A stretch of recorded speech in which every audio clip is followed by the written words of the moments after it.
பொறுமையோடு நீ இருந்தால் பெருமை உன்னை சேர்ந்துவிடும். பொறுமையோடு நீ இருந்தால் பெருமை உன்னிடம் சேர்ந்துவிடும். அருமையான தாய் தந்தையை அகமகிழச் செய்தாலே அகிலத்தில் வாழ்வு வரும். உனக்கு அகிலத்தில் வாழ்வு வரும்.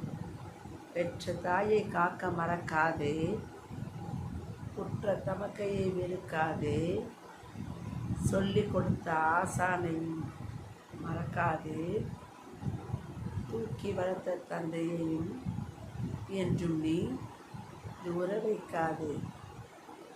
இத்தகைய நல்ல எண்ணங்களையும் வாழ்க்கை முறைகளையும் நீ பெற்றிருந்தால் உன் வாழ்வு வளமானது.